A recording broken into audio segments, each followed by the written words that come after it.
cheers.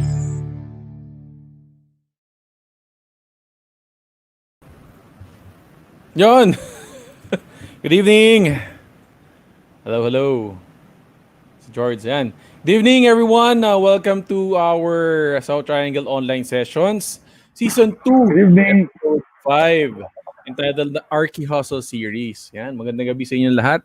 Hope your Friday is going well. I am your host for tonight, Archie Tolentino, and together with me tonight is our past President, Architect Jordan Tatlong Hari. Hello, George! Magandang gabi sa lahat. Good evening. Well, tonight this is very, very special topic, a serious topic for some, and then it's a very timely, alam mo na, Oo. Medyo seryoso tayo, pare. Sa dami ng episode natin, medyo syempre, dahil Friday, medyo light. And sabihin na natin mas less serious yung topics. Pero tama ka sa sinabi mo, no? Very timely, and I think we also need to be a little bit more serious and, informed from topic to topic. And tonight nga, George, sabi mo medyo serious yung topic natin. Ano bang topic natin ngayong gabi? well, ang topic natin for tonight is BYERUS. BYERUS. So it's about COVID-19. What are the things that we should siguro yung iba sa atin hindi na masyadong aware sa current events, medyo hindi na tayo masyadong nakikinig kasi it's been more than a year na eh. So it's a time for us to get a refresher on this matter. Tingnan natin nasa na ba tayo, and then ano na ba tayo pupunta from here? Ano yung vaccine, yung how do we treat the situation when we come to ikaw pare, alam ko you've been through this, so yeah. Tama. 'Di ba yung COVID, medyo babalitaan siguro natin yung sa India, 'di ba? Grabe yung cases ngayon sa India. Tapos sa atin lang, huwag tayo bumalik sa bansa natin, locally na lang. Ano ba, Holy Week or after Holy Week yata nagkaroon ng surge talaga. Naging 10,000 na plus a day yung cases natin, 'di ba? So medyo tama yung sinabi mo, nagkakaroon na tayo ng fatigue kasi everyday na lang, 'di ba? Parang naging normal na eh. Yun ang normal natin. Basta balitang COVID, parang, COVID, okay. Tapos face mask yan, naging normal na. Ngayon, nag-face shield na. Then, nagiging ano na nga lang, di ba? Parang nagiging teleserye na. Inaabangan natin si President every night. Pero huwag na natin ano si President. Yun nga, yung point na binanggit mo. Yun, may personal experience din kasi ako sa COVID. So, ako mismo nagkaroon ng COVID. Hindi ko inaasahan or hindi ko inaakala kasi very ano naman ako din eh. Pag nakikita-kita tayo before noon, alam mo naman, parati ako may dalang alcohol, naka-face shield, naka-face mask. Nag-iingat. Oo, nag-iingat, pero tinamaan pa rin ako, di ba? So, medyo, hindi mo traumatic, pero mahirap magka-COVID, no? Yung physical, kayang kumbaga kaya mong tulungan with vitamins, di ba? Pagkain, gamot. Pero grabe yung emotional. Oo, yung emotional saka yung mental. Can you imagine, for a year, kino-condition ka na parang deadly. Actually, deadly yung COVID di ba? Tapos biglang magkakaroon ka. Pare, naalala ko nun, inisip ko pa, paano ko ibabalita dun syempre sa family mo na meron ka. Kasi sila din, di ba, takot eh. Di ba, kung paano mo kakalmahin na, especially sa parents natin. Pagka sinabi mo, baka mamaya, di ba, humagulgulo, alam mo yan. Pero, awa ng Diyos. Oo, magpanik di ba? Pero awa ng Diyos, hindi naman tayo, ano lang ako nun, mild to moderate symptoms. Pero ano pa rin, hindi pa rin kaya ng gamot. Ano mo yun, parang kahit nagagamot ka, iba yung sakit eh. Tapos yun din, nakakatakot pare, yung kailangan mo inform yung LGU mo na meron kang COVID.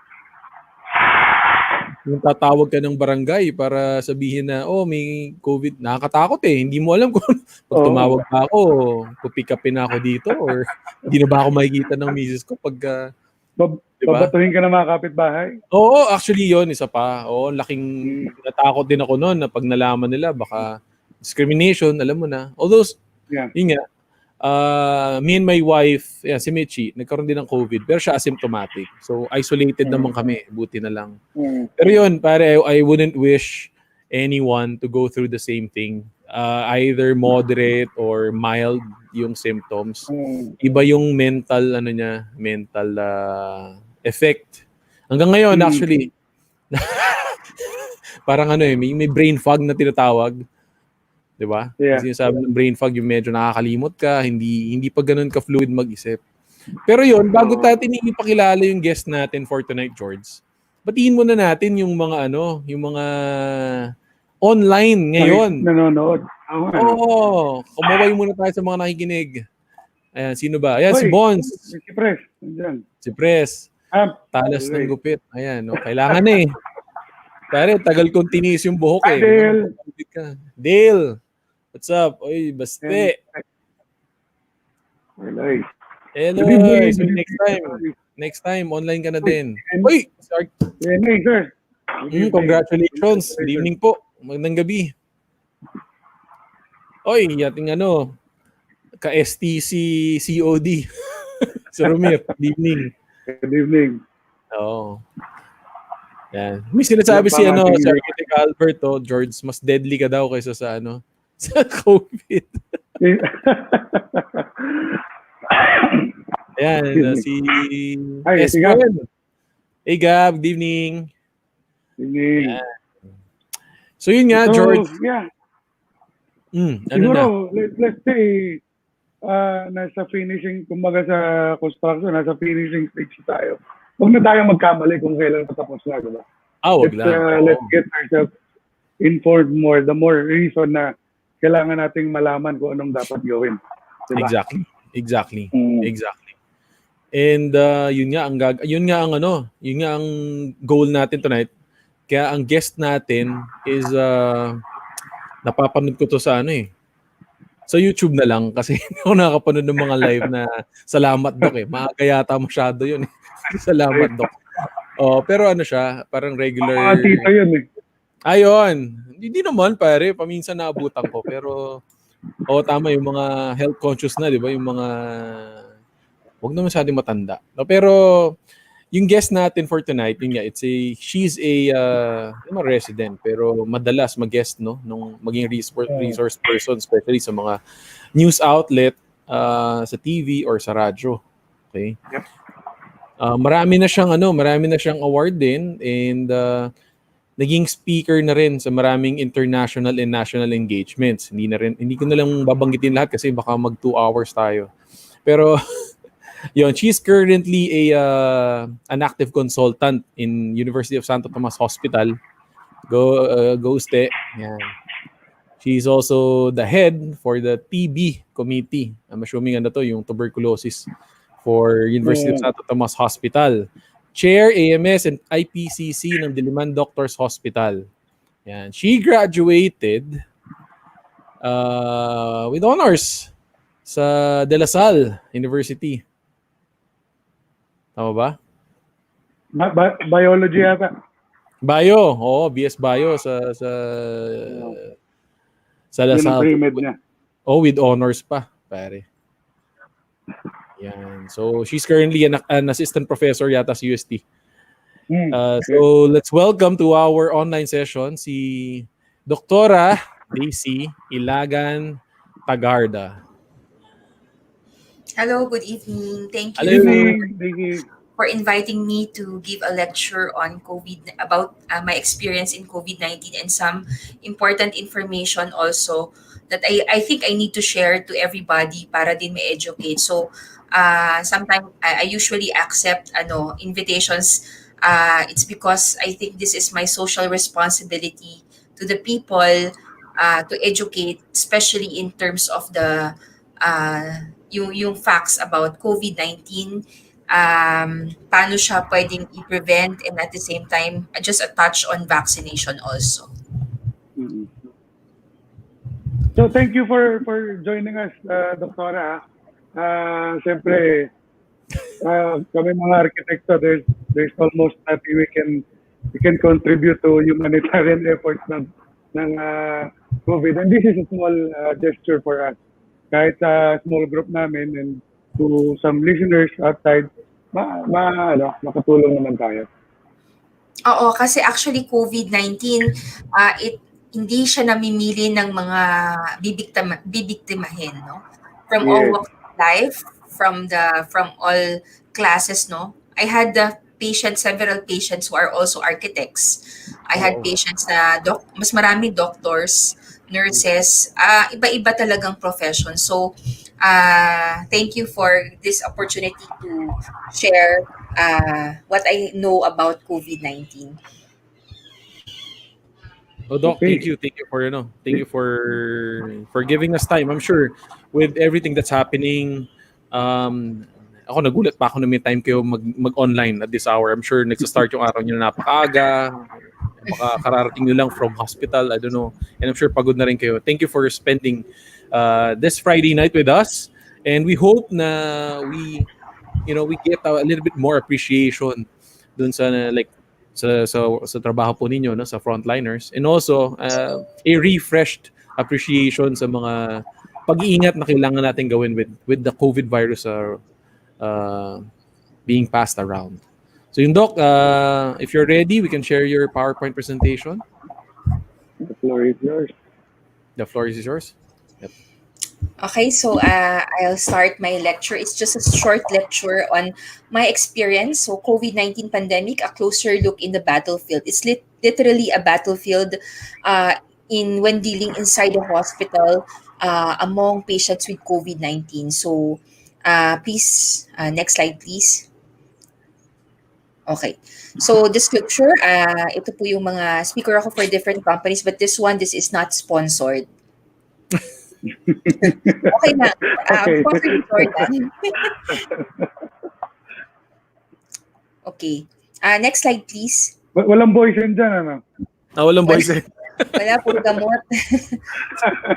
Okay, for tonight's objective, no, I would just like to narrate the history of COVID-19. Let's recall what happened December 2019 up to until right now. I will just give a brief update on what's happening in the Philippines to give a clear picture of COVID-19 pandemic experience as a frontliner. So ano ba talaga yung naging experience ko kasi infectious diseases, no? Kami talaga yung frontliner among all other specialists during the pandemic.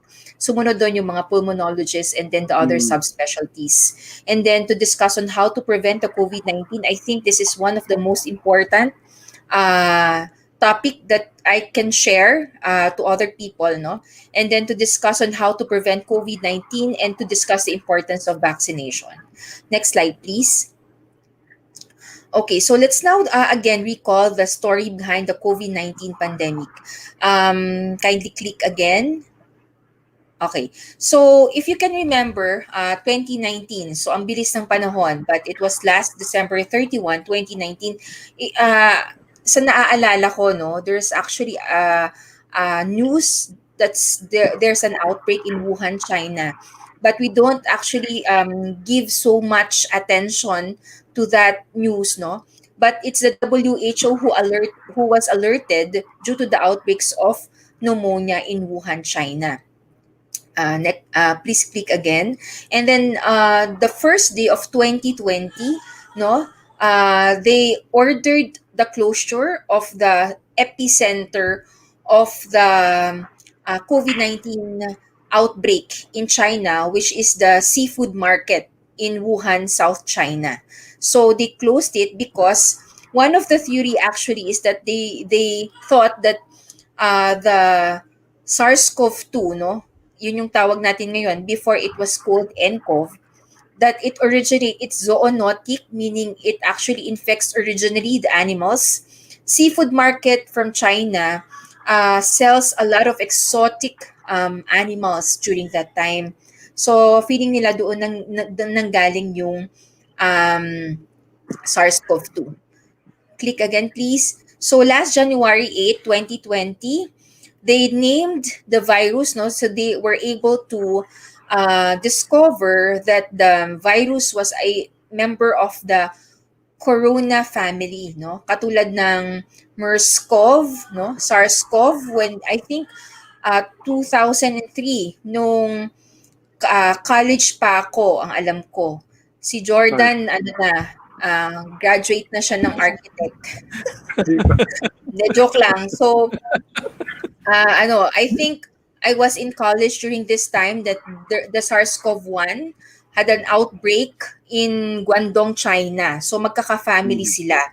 So, they named the virus, this newest virus of corona, the novel coronavirus, no? And then the WHO has to come up with a name that it's easy to remember. At the same time, it will avoid discrimination. Ayaw natin yung may nakatag na bansa. It's because it reminds us of the place where it originated, no? Next, click please. Okay. January 30, 2020, unfortunately, the first case in the Philippines was declared. Foreigner, no? A Chinese national who went to the Philippines was the one who was the first confirmed case of nCoV, no? I can still remember, I know the institution wherein the first case of COVID-19, no, ang tawag pa nung time na yun ay nCoV, was then admitted. Dalawa silang they are actually couple that came from Wuhan, China, that came in the Philippines, no. The other one died and the other one survived. So, yung the boy died and the girl survived. Next, please. And then it was February 12, 2020, when the name novel coronavirus was then changed to SARS-CoV-2 because it almost is the same with the SARS-CoV-1 that happened, I think, 2003. And the disease was now named as COVID-19, no? Coronavirus Disease 2019. Yun yung ibig sabihin ng COVID-19. So, when we talk of the disease, we call that COVID-19. When we talk of the virus or the pathogen causing the disease, we call that COVID-19. SARS-CoV-2. Okay? SARS. Okay, next, please. Okay, so this is me, no, in San Lazaro Hospital. I am a part-time medical specialist 3 there, where I admitted my first COVID-19 patient. No, I have to wear the hazmat, we call coverall, no, covering everything, even ang showing lang ay yung mata, no. This is because it is presumed that the SARS-CoV-2 is highly infectious. Gustong-gusto ko nagra-rounds ng ganito kasi lagi akong sinasabihan ng pasyente kong maganda ako pag nakaganito. So, coverall, mata lang ang labas. Pero it's really not, it's easier to see it, but in actual experience, it's really very hot. Ang hirap magsalita, ang hirap kumilos, no? And at the same time, limited lang yung capacity mo to go in and out of the ward, no? So next slide, please. And this was published in Inquirer. We are part of the headline together with my husband. When I shared my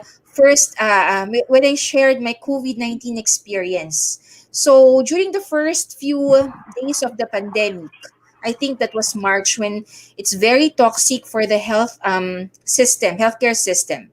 I go out of the house at around 6 a.m. Umuwi na kami ng madaling araw, no? Oh. And every day I will also leave again at 6 a.m. So it's a cycle, and then eventually we were able to adapt, no? I also teach kasi in UST. For the meantime, there was a time that I asked the help of other professors to cover for me because at that time I think I'm needed in the hospital rather than in school. So for the meantime, nagpa-cover muna ako. And then we were able to adapt, no? Iniwan pa kami ng ibang, because my husband is not the one who's driving for me. I had a driver during that time. Kaya lang iniwan niya ako, feeling ko natakot siya na mahawaan ko ng COVID. So nawalan ako ng taga-drive. So, yung husband ko muna yung nag-drive for me for, I think, 3 months straight, no? And then, we are very, very afraid to go out, no? You have to create a bubble so that there will be lesser chance of you to get infected, no? Even if I handle the COVID-19 cases, I think it's more common to acquire the COVID-19 in community, because in the hospital, we are wearing the complete PPE, no? We are very protected. We have protocols that we follow, and the chance for me to get the disease is actually lower when I go outside of the hospital. So, I only eat with my husband and my children. So, dun kami sa loob lagi ng sasakyan kumakain. Okay, next slide please. So, this one is in UST. So, ako ito yung sumisipa.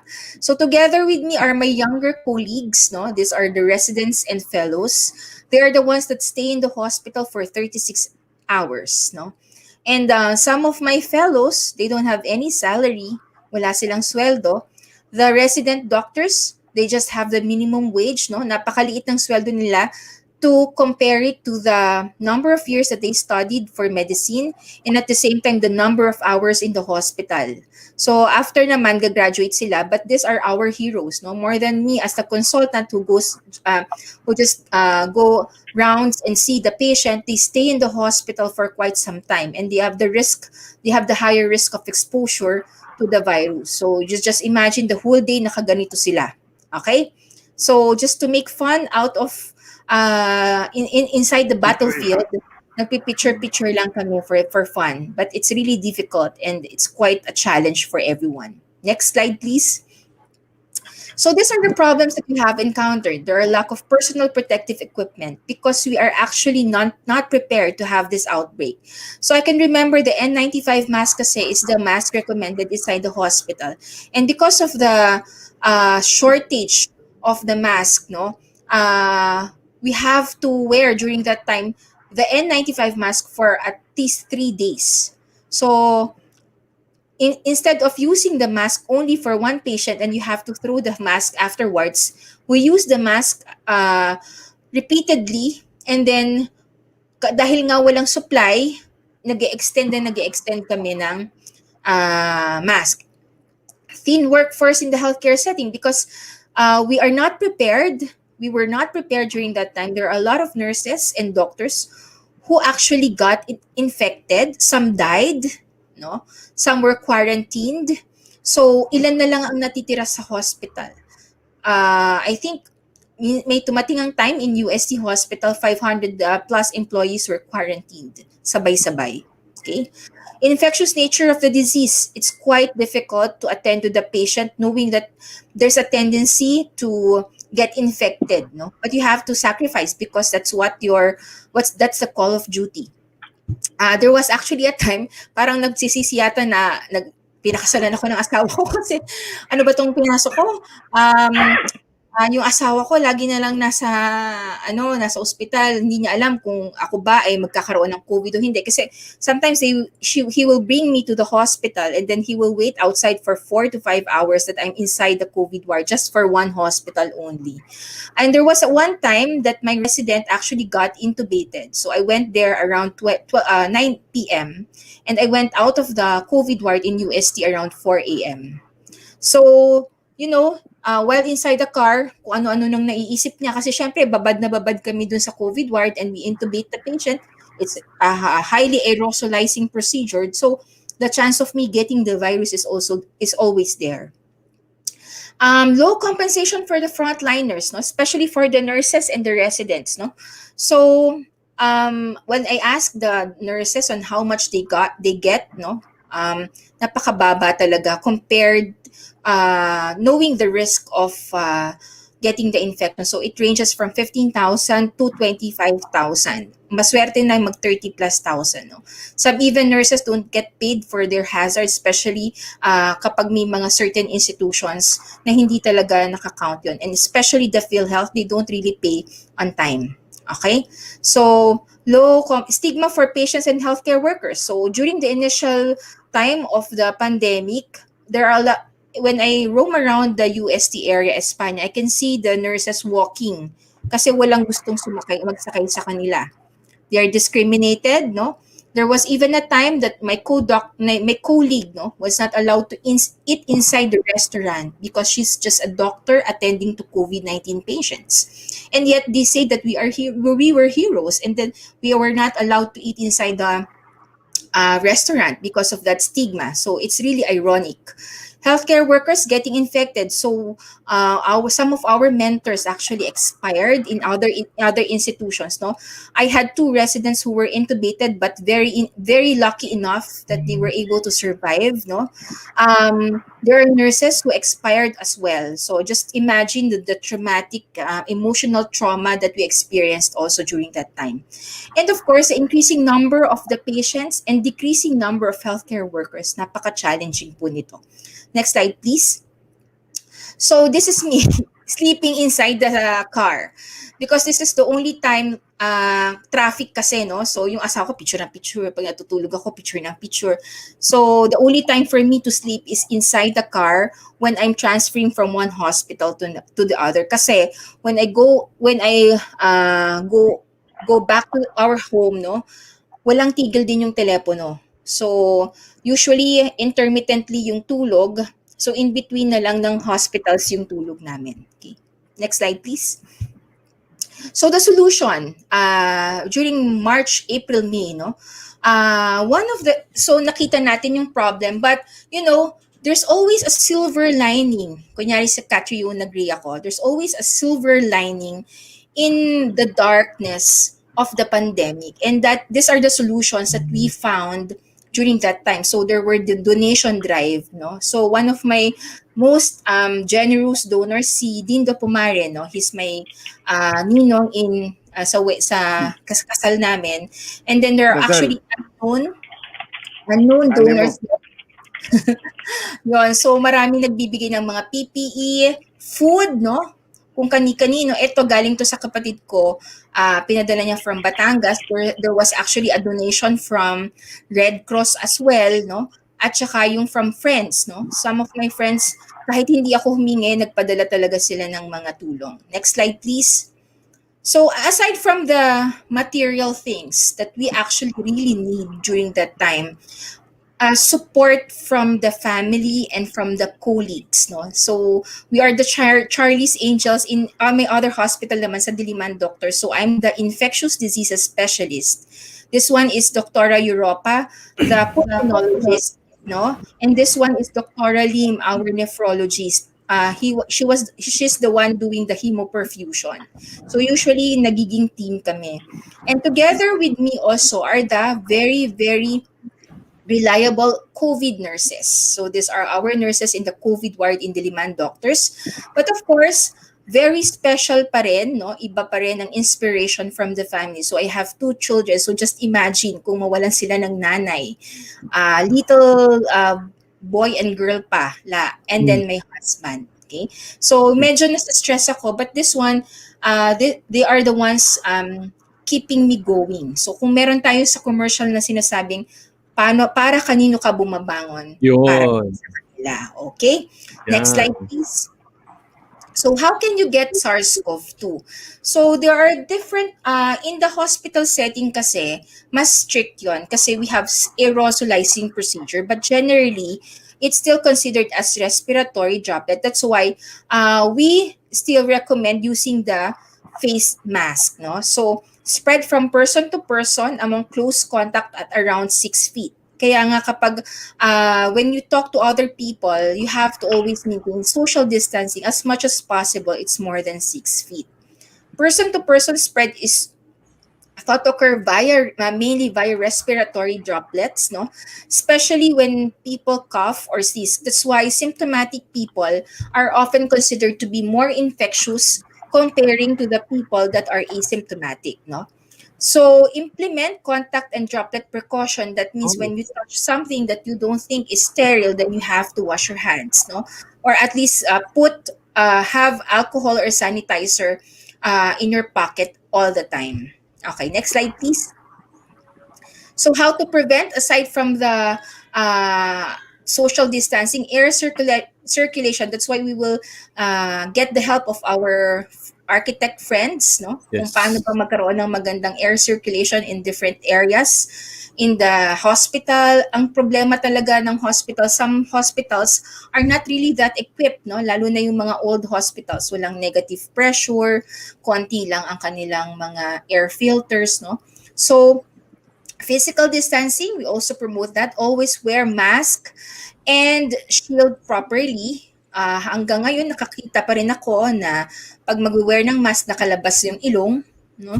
O kaya tatanggalin yung mask, o kaya yung face shield, ginagawang headband. So, I think it's useless when you use the protective equipment and yet you don't use it properly. So, kailangan, when you use that to assure that its effectiveness, you have to wear it properly. And if you have encounter with other people not part of your bubble, no, yung hindi mo kasama sa bahay, make sure that the encounter should be 30 minutes or less, even if you're wearing your mask and your face shield. So for me, I don't actually deal with other people aside from the people inside my bubble, yung primary, yung first degree family ko. Even my mother, my brothers, no, I don't see them within the pandemic. Kahit na magtampo-tampo sila, tinitiis ko talaga because I think this is the best way for me to help them and kasi natatakot din ako. I don't know if I'm a symptomatic carrier because I deal with a lot of COVID-19 patients. Next. Yep. Okay, so as of the moment, I think this is May 2, no? The new cases is around 8,346. Dati yung 1,000, 2,000. We are very much alarmed. Ngayon, magpapasalamat na tayo na 8,000 na lang. Because during the last surge, no, highest will be 15 plus thousand per day. Okay? Next slide, please. So, how about the genetic variants of SARS-CoV-2? Okay? So, when we say mutate, no, I think you're very familiar with X-Men. No?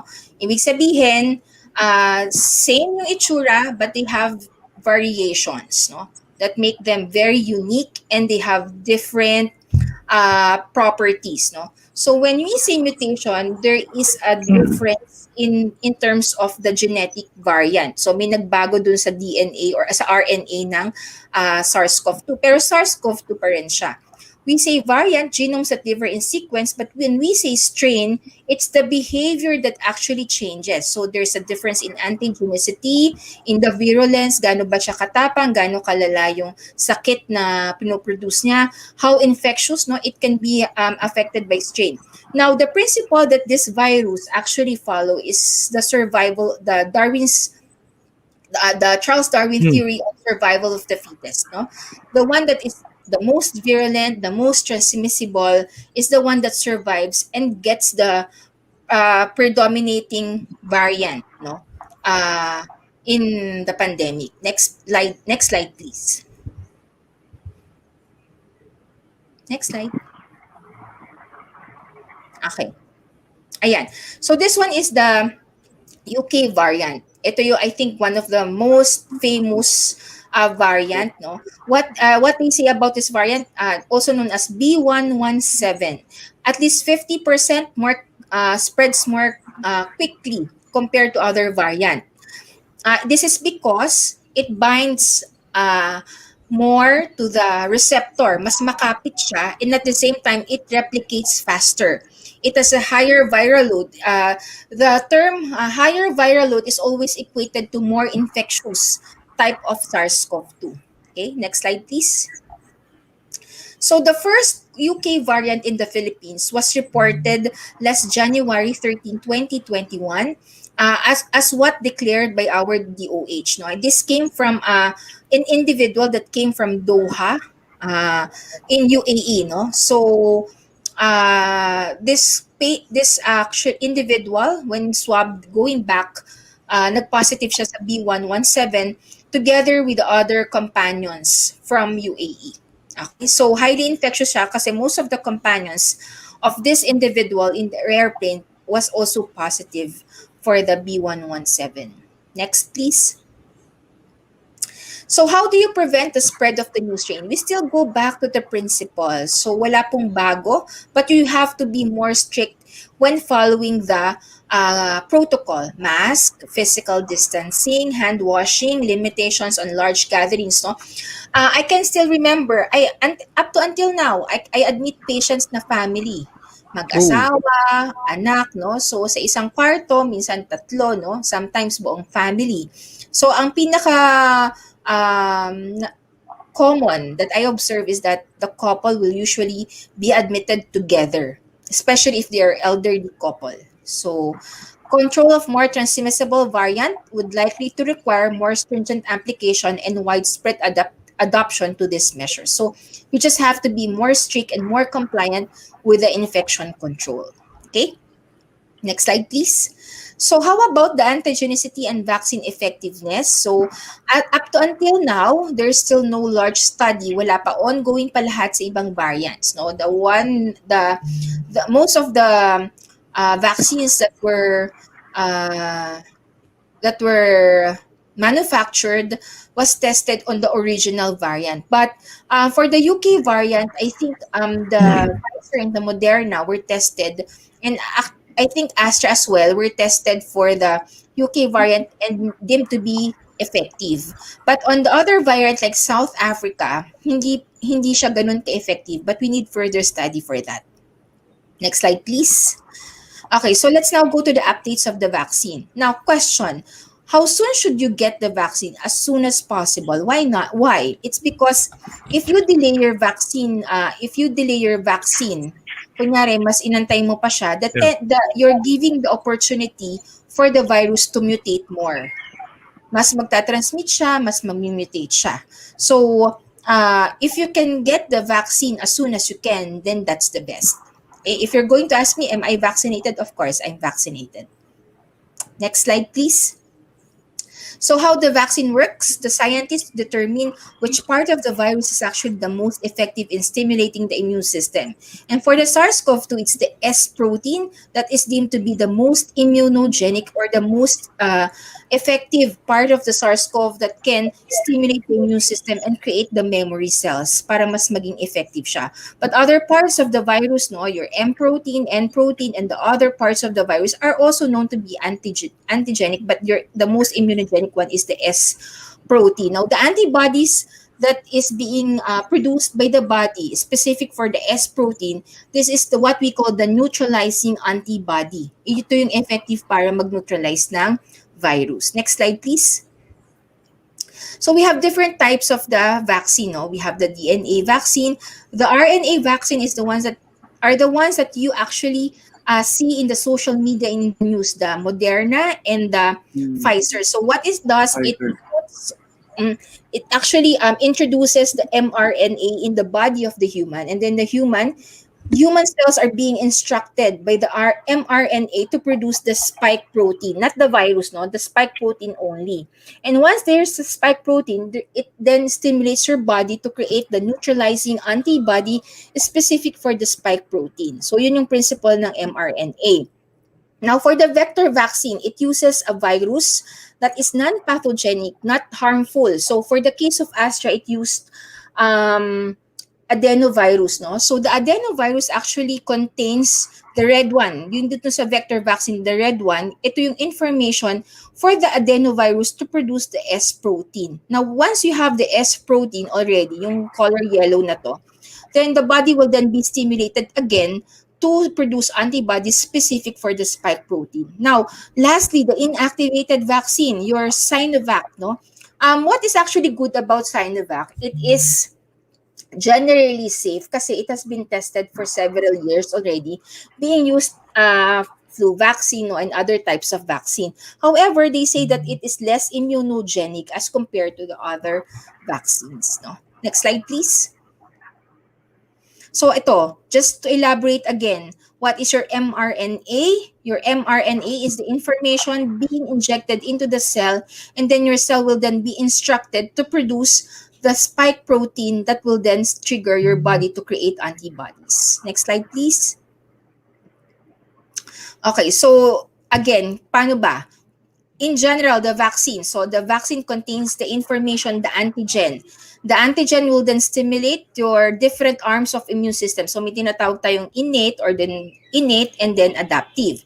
The adaptive ones are very important in creating your memory cells. So para mag-create ng memory cells, you need to activate also your innate immune response, no? So this will then create the memory cells. So yung mga nababasa nyo in the social media that the vaccination can make you positive, that's impossible. Paano naman mangyayari yon, 'di ba? Spike protein lang naman ang produce as you can introduce the vaccine. So kapag kami nabalitaan kayo in the news that the nurse turned positive after 2 days of being vaccinated, of course that is not because of the vaccine.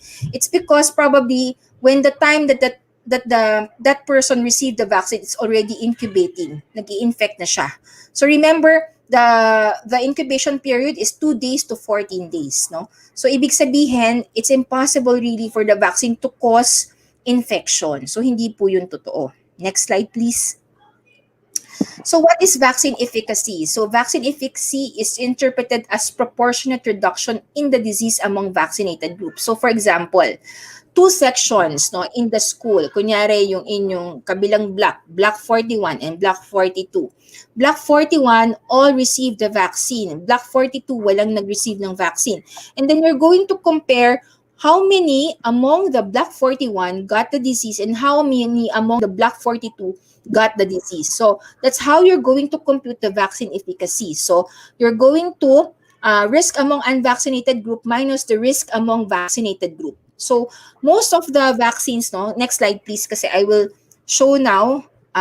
This is a busy slide from the PSMI, the Philippine Society for Microbiology and Infectious Diseases, no, showing a different types of vaccine based on the study. Next slide please, a closer view. So this one, the vaccine efficacy for AstraZeneca, it's 70.4%. For Pfizer and Moderna, halos pareho lang sila, almost the same principle as well. 94.1% and 95%. And the one, Gamaleya, is 91.6%. So, ang available pa lang sa atin ay ang AstraZeneca and Sinovac. No? But we are actually expecting the arrival of other brands like Moderna and Pfizer, I'm not really sure. Pero ang Moderna around June or July ata, darating sila. Next slide, please. So these are the other types of the vaccine. So Sinovac, this is the most popular among the inactivated vaccine. Sinopharm, ang alam ko, nag-a-apply na rin sila for the emergency usage. RNA vaccine, approved na ang Pfizer and Moderna. Now for the non-replicating vector vaccine, so we have the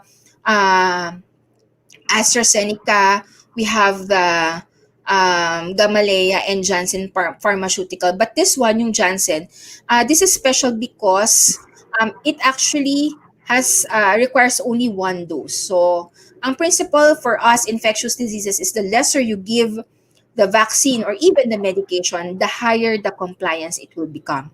So, yun lang yung advantage. Sa Philippines, we see an advantage because most of us are actually non-compliant when it comes to following protocols, following medicine instructions, di ba? So, ito sana yung maganda, but it's not yet available for use in the Philippines. Hopefully soon. Okay? Next slide, please. So, ito, lahat naman, no? Sinovac, AstraZeneca, Pfizer, I think Moderna also has been approved by the FDA. And we aim to target and to achieve the herd immunity, no? Next slide, please. Okay, when we say herd immunity, this is an indirect protection from infection conferred to susceptible individual when sufficiently large proportion of immune individual exists in the population. When you have herd immunity, there's a chance of you getting rid of the disease. So, what disease can you think of that has been eliminated by the vaccination? It's the smallpox, no? In the Philippines, last 2000, I think we declared a polio-free country. But unfortunately, because of the drug...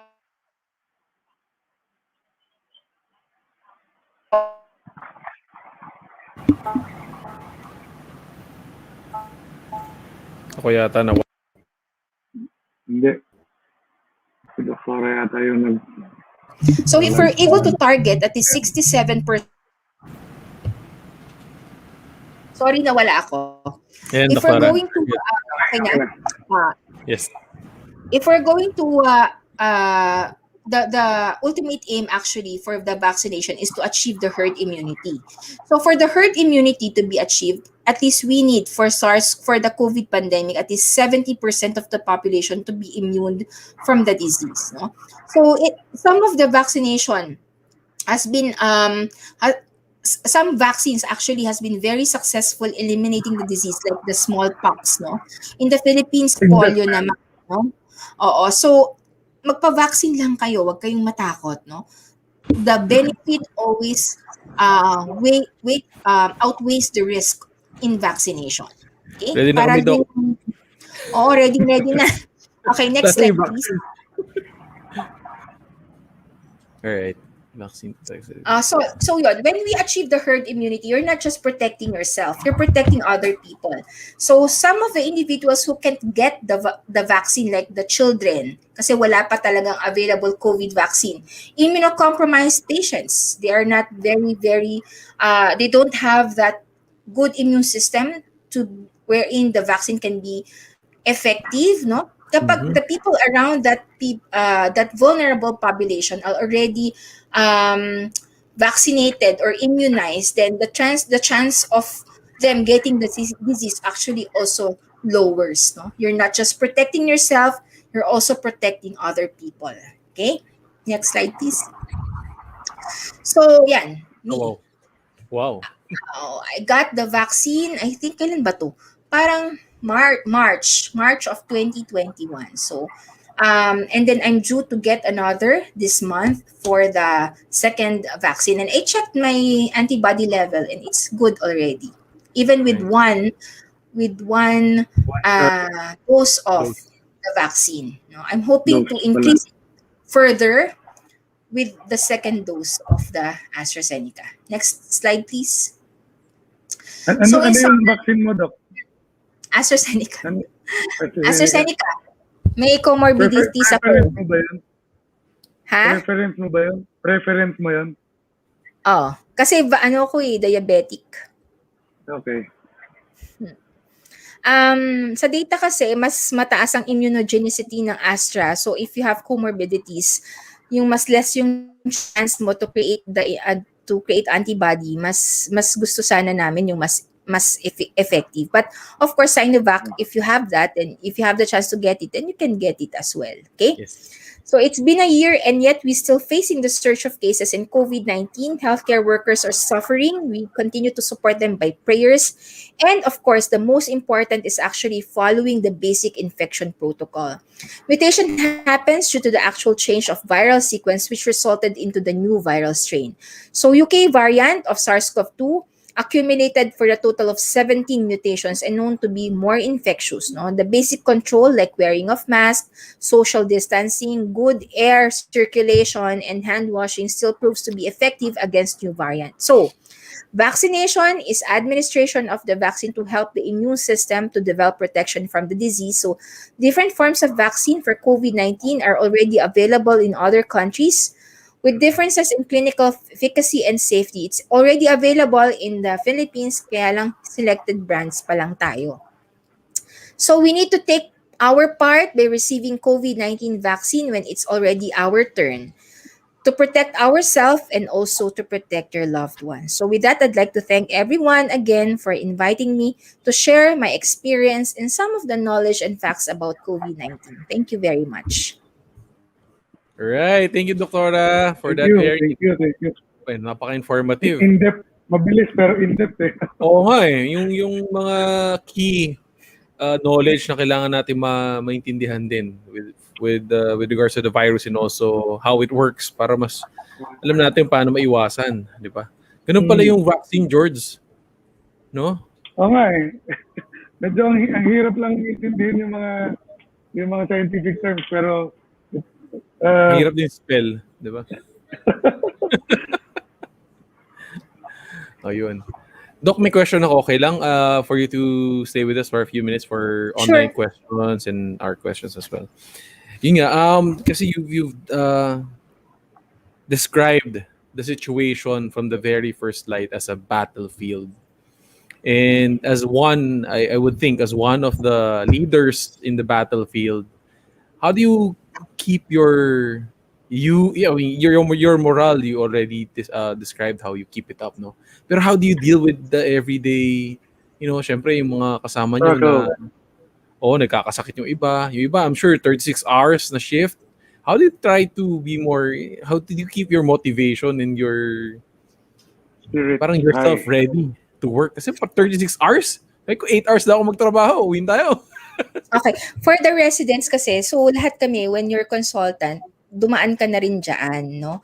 But I think this batch of residents are special because they are in the battlefield of pandemic.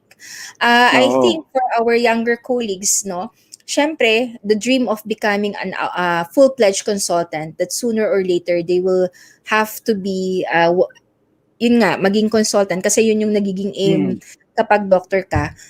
Yun yung they keep the dream keep them going. So the dream of being a full-fledged physician, yun yung dream nila. But in my case, no, so totoo yan, we are demoralized every day, no? Siguro araw-araw may namamatay na pasyente, and that's the truth. But you have to always look at the brighter side. So kung may isang namamatay, may 5 umuuwi. Yun. Okay? So you have to look at the brighter side that mas marami namang magandang nangyayari kaysa sa mga magandang hindi nangyayari. And when the patients appreciate you and other people, no, will appreciate you, nagkakaroon ka ng at least nabuboost yung moral mo. But comparing the COVID-19 patients and relatives as compared to the non-COVID patients, no, na may kasamang relative, it's really challenging for us. Para sa akin, mas mahirap mag-handle ng COVID-19 kasi mag-isa lang yung pasyente sa hospital, yung relative na nasa bahay, no? Ang update, iba sa pasyente, iba sa relative. And the relatives actually are more demanding. You can't blame them kasi nga, wala sila sa pasyente. But you always have to remind them na ang capacity ng healthcare workers, limited din yan kasi nga, marami ang naka-quarantine. So, a good communication, I think, is the key for them to understand ano ba ang situation inside the battlefield. Bakit hindi kayo lagi nakakapag-update? I even had an experience, no, nung na talagang nag-demand, no, the money is not an issue here. Parang ganun ka ng pasyente. Pero kulang ang time mo, kulang ang katawan mo, hindi mo kayang ibigay lahat, no? Kasi there are other still patients that need you. So, iintindihan mo talaga, tolerance up to the highest level ang kailangan mo ibigay. Of course, prayers and support from your loved ones. I think this is the key to deal with patients of COVID-19, the relatives, and the frustrations in the healthcare setting. Yun. Okay. Oo nga. Ang question ko, regarding, she was talking about vaccination, no? So, since we're thinking of this situation as a battle, how are we doing with the battle, and when do we expect that herd immunity? I mean, in your personal perception. Okay. For my personal I don't know yet. Hindi ko pa talaga alam. On the rate that the vaccine rollout is being done, kasi mabagal siya. So, more opportunity for the virus to mutate, no? It's even not a guarantee na you cannot get the disease 100%.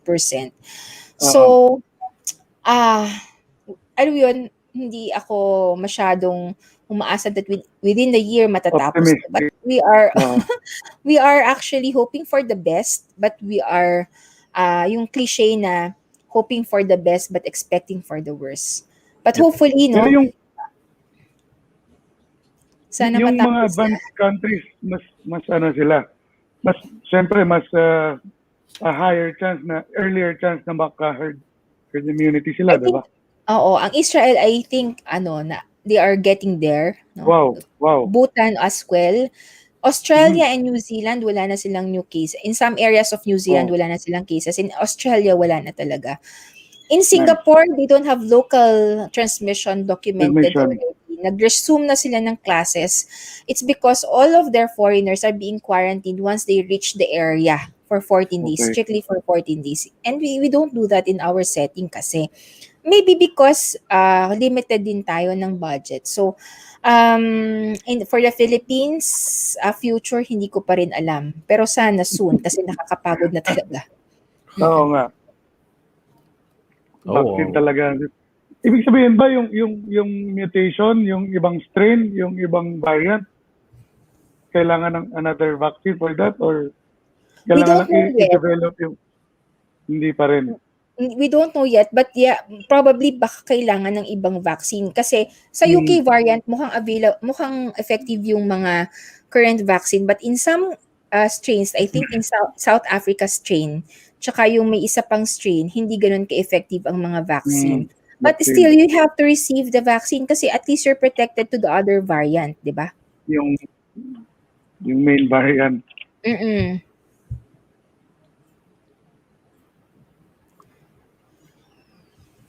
Sige, ikaw, may tanong ka pa. Ito, binabasa ko yung mga questions sa feed natin. No? Marami pala tayong questions. Oo. So ito, tanong lang. Siguro, I guess, maging reference to with our fellow architects din. What problems were you able to observe in terms of the design of our medical facilities that were more prevalent in the time of the pandemic? Tanong ng arkitekto ito. Oo. Actually, maraming naging challenge, especially the old infrastructures, no? Sa mga matatandang hospital. Medyo pangit yung ventilation, tapos wala pang budget. No? Naging challenging to kasi mas mataas ang rate of transmission because of poor ventilation. In my hospital, yung new hospital, yung Diliman, medyo equipped sila with good ventilation kasi bago siya. May mga area sila na may mga negative pressure, may HEPA filter. But there are more hospitals in the Philippines na hindi equipped with handling infection control. So what we did is actually nag-consult kami ng engineers, no, and architects, ano ba ang magandang gawin, pero wala nga rin kaming budget paano gagawin yung gusto nila.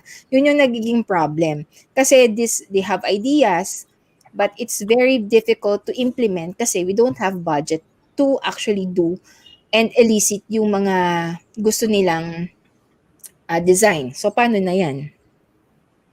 PPE na lang. Actually, drawing na lang. PPE talaga. Yun na lang yung naging namin. Pero kasi sa level of protection and prevention, engineering and structure still is the best way to prevent transmission. Tama ba ako? Yun kasi yung tinuro sa amin. Bias kami, Doc. Bias. Kasi kung may pyramid kasi siya May pyramid siya. Ang pinakamalaki sa baba. Diba? Engineering structure, no? Ang pinakamaliit na contribution ay PPE. Pero siya yung pinakamura. So, doon kami sa pinakamaliit. I'm sure. Of course, yung environment na ginagalawa natin, better pa rin kung yun ang equipped to handle viruses. Kahit di ka na siguro mag-PPE kung well-designed yung no? I mean, minimal PPE. Huwag naman yung wala, di ba? Para naman free to roam na lang na wala. May question din si Dale. Si Dale, ayan. There are a lot of practices in social media that claim to protect one from catching COVID-19. Yan yung pag-suob-suob, di ba? Suob-suob, oil pulling, etc. Of those you've heard, which do you think help and which do not make any sense at all? Yeah. Practices. Maraming practices na walang kwenta. Maraming fake news. Sorry. Maraming fake news circulating in the internet na hindi talaga proven to be effective. I don't want to mention very specific, no? Kasi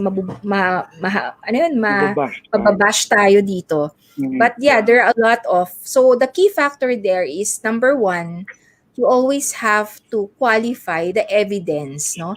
So, sino bang nagbigay ng information? The reliable group of doctors in the Philippines na kailangan yung paniwalaan will be, number one, the Philippine Society for Microbiology and Infectious Diseases, because these are the doctors trained to handle infection, and we are actually the ones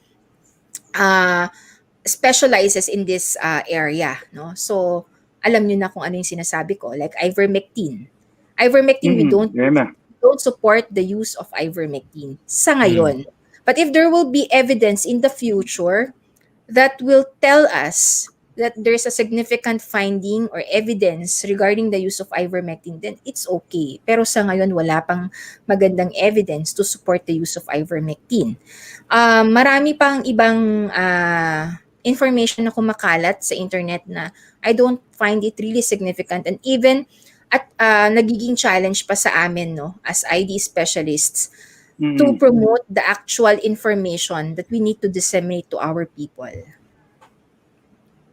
Kaya wag basta nakakita ng video, share ng share. Dapat, muna, basa-basa muna din bago mag-share. Yes, validate the information. Scientific approach dapat, di ba? Hindi yung sinabi ni ganyan kasi gano'n. Parang sa design lang din yan, sa architecture, di ba? Nako! Maraming sabi sa amin. Sabi-sabi, pati yung hindi sila naniniwala na kailangan ng architect, di ba? May mga ganyang area. Like in medicine din, they don't think they need an ID specialist. Iba kasi ang trained, iba ang hindi. So, yun lang din. Tama. Ayan. Si Pres, may tanong, are there medicines needed to avoid once you think you have COVID? So, like ibuprofen, mefenamic, yung mga antibiotic.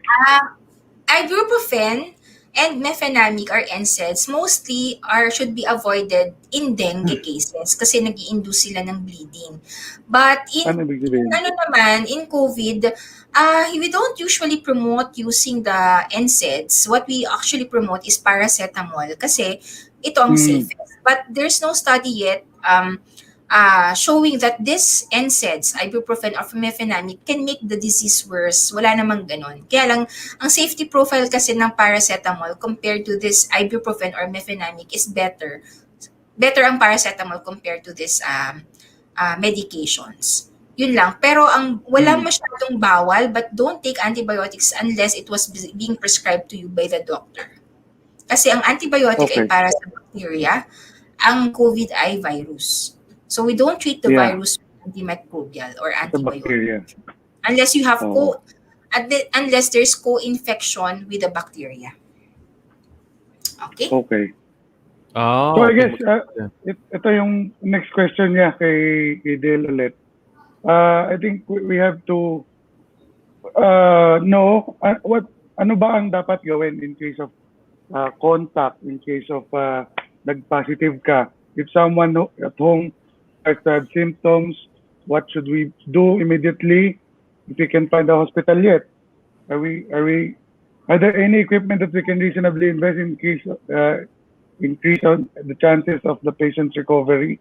Yan. What medicine should we have on hand? Ang COVID kasi in general, the management is supportive. Nagkakaroon lang ng special, when we say supportive, kapag may lagnat, paracetamol, pag may masakit ang ulo, paracetamol, you have to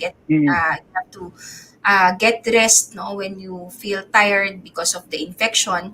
But if but I don't want to give advice with regards to what antibiotic to take because you need to have a doctor consultation, no. Marami pong telemedicine available to at least give you an advice on the management because we actually tailor the management on the patient's need. Hindi siya general. So, kailangan depende sa presentation ng pasyente, sa severity of the disease. If you don't have yet a hospital available to be admitted, then you have to seek the doctor's consult. So, punta po kayo sa mga teleconsult. No? There are also doctors doing home visit to manage you. So, yun po yung general rule doon. Consult a doctor. Yan. Tama. Nung ako nagkaroon ng COVID, yun din yung sabi ng doctor. So telemedicine, dali lang, app lang tapos masa-schedule ka na. Almost wala pang 10 minutes consultation, meron siyang sabihin kung anong dapat kong gawin. Yun nga, sabi nila talagang supportive, sabi ni doktora, di ba? Supportive lang. Talagang you have to ride out the fevers, the chills. So, wag ka lang mag-skip ng paracetamol. Pag masakit ang katawan ng ulo, mefenamic. Yeah, wag ka lang magmimintis, tas just ride it out. Yun lang pag ganyan. Ayun, ano pa? May question pa ba? Yung kay Romir, pero sinagot na yata ni Doc to ito si Baste na lang. When should you go to the hospital? When they meet the criteria of moderate COVID-19, no? Number one, patients with signs of pneumonia with comorbidities or elderly, more than 60 years old, basta may konting signs of pneumonia, konting shortness of breath, persistent cough, no? Even if you think the oxygen is adequate, you have to bring them to the hospital kasi comorbidities make the condition more complicated. More than 60 years old, diabetic patients, patients with heart problems, no? Number two, if you think you're starting to have desaturation, kapag halimbawa less than 96-94%, no, punta ka na agad sa hospital. It's being best treated in the hospital. Now, for mild cases, ito yung konting ubo lang, no? Yung wala kang hirap sa paghinga, you can still eat adequately, then you can stay in the house, no, and observe for any progression of symptoms, no. So, in summary, any patients who have comorbidities or more than 60 years old, has COVID, possible pneumonia, you have to bring them immediately to the hospital. For patients without comorbidities, young, no, you have to look if there's already shortness of breath, bumababa na yung oxygen saturation, you have to rush them to the emergency room. But otherwise, you can observe the patient inside sa house. But I think best pa rin is mag-telemedicine para may consult with the doctor. Always ask the doctor, wag magsasarili. Yan, may tanong pa ba? Linwa. Ano po? What about Lianhua? Lianhua yata? Linwa. Linwa. The Chinese medication, this has been approved by the FDA, but it's not part of the standard treatment being recommended by the doctors, no? May 60 plus components kasi yun, and we don't know, baka may effect siya sa drug-to-drug interaction. As much as possible, hindi namin to advise. But if the patient insists, please do, ang sinasabi ko, follow the doctor's instructions kung gusto pa rin nilang i-take yung Liwanhua. Kingwen kasi, Liwanhua. Herbal naman daw siya, natural. Ko na rin kay Doc Daisy noon last time, pero I think this is very much applicable sa ibang practicing architects. What should we do pag may positive sa site? Pag may isang confirmed case. Pag may nag-positive sa site. Una-una, classify the degree of exposure. So, may medium, high risk, and low risk exposure. Nasa CDC siya, you can search on that, no? If medium to high risk, the exposed person should be quarantined for at least 14 days and have swabbed as much as possible, mas-swab siya on day 5 to day 8 of exposure. Now, if, for example, nag-negative siya, kailangan pa rin i-complete for 14 days. It's because the incubation period is from 2 days to 14 days. Oo, kapag ka-negative. Pag positive, magpa-check up na sa doctor. Okay? Okay. So, hindi naman kailangan i-quarantine yung buong site. Basta yung yung buong site, actually, nasa guideline kasi ng DOH, if there's an outbreak, kailangan ipahinga ng 2 to 3 days yung site, no? Oo, mga ganun. Pero yung mga ika-quarantine lang, yung may significant exposure. Days lang. Yung katabi ng stillman, yung katabi niya lang, yun lang yung exposed. Hindi naman yung karpentero. Basta yung mga exposed, may direct exposure sa positive, yun lang yung ika-quarantine. Bakit ba kasi iba-iba yung severity? Yan lang. Well, nagde-depend kasi yun sa profile ng tao, no? Mas mataas ang severity and mortality sa mga mataming comorbidities kasi syempre, mahina yung panlaban nila. At the same time, kapag matanda, mas mataas din ang mortality. So, the higher the age or the older the per patient, the higher the morbidity and mortality. And kapag may comorbidities na, lalong-lalo na yung may cardiac problem and diabetes. Cardiac is puso. Puso, oo. Tama. Doc, question. Regarding sa test, yung sa type ng testing, ano bang recommend ninyo? Kasi ako, na-try ko na yung nasal swab saka yung sa saliva. Meron bang studies kung ano yung mas effective between the two? And NPS, yung sa nasal swab, is the most sensitive. Siyempre, of course, yung mas invasive, yung bronchoalveolar lavage, pero special procedure yan, and we don't do that. But for the outpatient setting, the best recommended is the NPS, or the nasopharyngeal swab. Nasopharyngeal. Yung sa ilong saka yung sa throat? Oo, para kung mamimili ka lang dun sa dalawa, nasopharyngeal din. Yung saliva, hindi pwede. Yung kay Red Cross. Sa Red Cross, accepted naman yon. But the sensitivity, I think, is actually okay. Kaya lang hindi pa siya, kasi Red Cross lang yung approved, hindi pa namin masyadong ginagamit. Still, we stick with the RT-PCR, nasal swab pa rin. I see.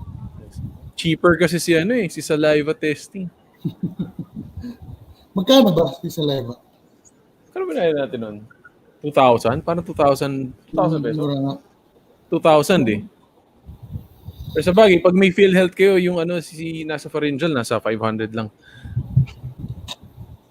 Okay, last question tayo. Sige. From the viewers. Si Doc na ikaw na pumili. Yung mga emergency ko lang, sorry. Ano yun? Sorry. Ito, Last. si Kokoy, may tanong yata si Kokoy. Hello, Doc. What will you advise to architects if we are about to design a hospital? Ako, that can respond to COVID problem or to overwhelming influx of COVID patients to hospitals. Is there considerations we need to designing hospitals? Naging consultant ka na ba for a design? Di pa naman, pero IPCC head kasi ako. So, ako, feeling ko lang na take for granted yung infection, yung mga current hospital. So, kung magbi-build kayo, please do give more space to infectious patients, no? Like here, in ICU, meron lang kaming isang bed na negative pressure, 1 bed for infectious patient. No? Para lang yun sa mga may TB dati. Ngayon, actually, kayang punuin ng COVID ang ICU. No? Even in ER, dapat meron sa ER, siguro dapat ang design, merong infectious ward at merong non-infectious ward sa ER pa lang. Kung yung clean cases, hiwalay na kaagad. Ihiwalay na agad yon. Kasi, ang nangyari kasi, nagpa-construct pa kami ng bago para ihiwalay yung infectious and non-infectious cases, no? Tapos siguro mas lagay agad ng mga good ventilation. Kasi yung mga old hospital, very poor ang naging ventilation nila. So, yun yung I think kulang sa mga hospital ngayon. Tapos yung mga ward, ginawa na lang namin yung mga ward, nag-modify na lang kami, pinahiwalay namin yung infectious and non-infectious ward. Dati kasi magkakahalo. So I think you have to design a special ward specifically for infectious ward na equipped talaga with on-handing infectious diseases. Ventilation. Okay. Anything else, Chick? Okay na. Shoutout muna tayo sa ating viewers. Thank you very much daw, sabi ni President. Yan. You're welcome. Thank you din. Maayong gabi. Salamat sa tanan. President Bench. Thank you. Shoutouts. Salamat, Doc. Yan. Salamat, welcome. Doc. Thank you din. Ito, si Geraldo. kaklase namin ng high school. Classmate namin. Si Adrian din. You know. Ano yan? Elbow. Ang dami mong fans, Jordan. Mga class acts boys. Hindi ako yan. Alam mo, si Jerry Maya, yung kapatid niya, ID fellow namin ngayon. Oo nga daw, sa UST yata, no? Oo. Training na namin, so dadami na ulit ang ID. Okay? So, thank you again po sa inyong lahat. Doc, maraming salamat. Before we let you go, Doc, we would like to present you with a little bit of a small token lang. Ayan. Okay.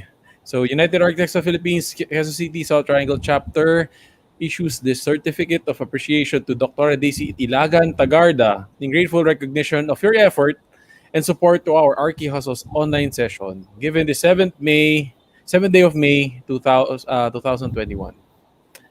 Via online, Facebook and YouTube yan. Simultaneous tayo. Simulcast tayo, Facebook and YouTube.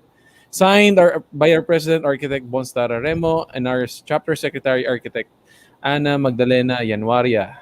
So Doc, maraming salamat sa inyo for spending your Friday night with us. And thank you for sharing your knowledge. And to everybody who's watching, salamat sa sama sa amin ngayong gabi. And Doc, we will let you go now. Kasi medyo marami ka na yatang pending dyan na tawag. Thank you, Doc. George! Thank you. So, Pare, nag-nosebleed ako. Hindi, sobrang dapat hindi wag natin kalimutan mag-ingat. Yun lang naman ang bottom line yan. Totoo. Kailangan nating i-promote pa rin na although it's a year na kaya medyo iba tinatamad na mag-mask, tinatamad ng mag-face shield. Malayo palalakbayin natin. Oo, totoo. Actually sa site, meron nga akong gustong batukan doon kasi nung kausap ko minsan, hindi daw siya naniniwala sa COVID. Sabi ko hanggang ngayon, hindi ka pa rin naniniwala. Kaya sabi ko, wala talaga. Kailangan pa rin ng information ng tao. Yung iba kasi hanggat hindi pa sila tinatamaan, hindi pa maniniwala or hindi pa tamaan yung somebody close sa kanila, hindi pa sila maniniwala. Swerte nila. Diba? Swerte nila. Ayun, George, ano pa? Meron ka pang may announcement ka ba dyan? Na may pahabol na question si Rene, kaso wala na si Dr. Ay, oo nga. Sayang. Yan, may mga nagpapasalamat pa. Baka mga kabatch mo to, George. Sino? Hindi.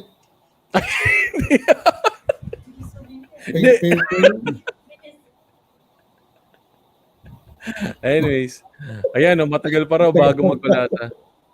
May-miss ko na rin yun, yung kulasa. Pero better safe than sorry. Yes. No problem. First hand experience din yan sa COVID, di ba? Nako. Dr. Kwakwa kami ni George. Kalokohan na naman yan eh. Ano yan? May tanong may pahabol pa. Ano yan? After recovery, what are the changes on your secure? And how you? Changes on how you secure yourself? Ano ba? Wala eh. Kasi kahit before ako magkaroon, parang kami ni Mitch may medyo nag-iingat na talaga. Parati may alcohol, sa kotse may alcohol, sa office may alcohol. Actually, ang ginawa ko pala, bumili kami ng UV na may ozone. Yan, para pang sterilize ng office saka ng bahay. Pero more on, kaya kami bumili kasi syempre safety mo na, sterilization, saka yung sa ozone. Pero more on the people na we meet, na nakasalumuhan namin, especially sa office, di ba? At least nakikita nila, nag-UV kami doon. Kasi hindi UV tong ilaw na to. Pero medyo kailangan ng careful operation ng UV. Pero yun ang in-upgrade lang, UV. So namimiss ko na rin mag-bike. Yan. Yan lang. Di ba, George? Naman. Oo, naman. Sama natin nag-bike si George sa ulan eh. Ayun, konting tease para sa pangmatagalang cheers! Tama. Cheers. Oo, tama. Ayun. So George, okay. Maraming salamat sa mga sumali or mga nanonood sa ating live stream. Next week, ano ba next topic natin? Hindi na BYERUS. Sino nga ba yan? Medyo relax ang topic natin. Pare, relax topic natin in 2 weeks kasi hindi na siya BYERUS. Ano na siya? Biking. Biking. Yan. Next guest natin is kaibigan yata ni Basteto eh. A biking, ano ba tawag doon? Guru. Guru. Yan. Abangan nila next week. We'll post the details na lang sa natin sa group. Pero sa mga nahihilig mag-bike at nagba-bike commute, yan, I'm sure kilala nyo to pag pinost namin. So tune in 2 weeks from now, post namin yung schedule. Yun! O may nagre-request pa ng song, oh. Wag na. Pero yun guys, maraming salamat sa inyo na sumama sa aming Arkihustle session number 5 for this season number 2. This has been your host, Archie Tolentino, with my co-host, Architect Jordan Tatlong Hari, saying cheers! Good night. See you in next Friday. Bye-bye. Welcome to our first online GMM. Ayun, so for our first GMM, we'll be interviewing one of our chapter members. Ngayong nag-work from home, syempre may time na nag-rest ka as architect. Ano ba yung dapat mong matutunan? Tonight, parang ang guest natin live from Singapore, our very own Adrian Tampolino. Intertask agency, talagang yung parang intertask agency nila dito, talagang heavily na talagang binibigyan kami ng information every now and then. A map of the 62 EQFs that are built now. So we have a bunch in Bulacan, Caloocan, Rizal, Marikina, and wherever pa. MMDA. Yeah. Miss Julian Nebriha, ENT. Julian! Hey guys! Something that I've loved to talk about, of course, even before this pandemic, is the value of streets and the way that we see them, the way that we place value on them as public streets is something that I've been really passionate about. Basically, my entire interest in. So, ang suggestion ko is, can we now catch that inner critic and turn it into our inner coach? Okay? Kasi alam mo, parehong ikaw lang yan. Nagkaroon kami ng study. Imagine, with the help of the architects, ang bawat bahay dito can earn 50,000 in a month. Imagine mo yun, no? Nakakatuwa siya. Kapag tayo na pick up related cost. So sa atin, specifically for architects, ka-cost tayo. So for their training, online training, sinasabi ni Louie kanina, online training, online modules, tapos online din yung testing. Yan ang estimates ng DOLE, and according to DOLE, 2,068 companies closed down. To expand your network in person and build a long-term relationship with them. So you need to get out of your own bubble and socialize. Too many designers overlook the power of in-person networking. Just because you're always on your computer, it doesn't mean that you can't. Ito po ang huling action po. Dahil pagkatapos po nito, wala na pong isasubmit ang dalawang partido ng any position, any argument, or any memoranda sa Supreme Court. Aside from that, yung check natin yung paint compatibility ng pintura mismo. Since dami-dami ng pinturang lumalabas, compatible ba itong pinturang ito kapag pinahid ko siya dun sa pinturang existing. So mainam na ma-check sa amin or sa manufacturer yung tamang pagpahid. Actually, that's one of the things I want to challenge you guys in STC, right? You're all young architects, energetic, right? Energetic tayong lahat. Okay, we're young, we want to make a change happen, we want to build a better city. More than 80% ng Pilipino na naninirahan sa Metro Manila, wala po silang sasakyan. No? Pero, imagine the traffic. A lot of people handling the data. With DTR readily logging in, diretso na. After you log in, alam mo na ilang hours, and then your hours is tied up to a specific project. Yung referral ni client, dahil natuwa siya sa gawa mo, yun yung magsisilbi na magiging stepping stone mo para makilala ka ng gusto sa market. Tama yung exposure more or less dito sa labas na acceptable. We have mid-tones here, overexposed to. Tapos ito, tama na may exposure. Ito, tama rin exposure. And then this one, tama yung exposure dito sa interior. you all for having this weekly webinar. How we call this? Series or session? Session lang, ma'am. If I'm not mistaken, correct me if I'm wrong, kayo lang yata ang chapter ng UAP ang gumagawa nito. Tama ba? Hindi namin alam. Hindi namin alam, ma'am. Hindi namin Katuan lang to. So for this, I salute you, officers and members, for a job well done. Thank you. Thank you. Thank you.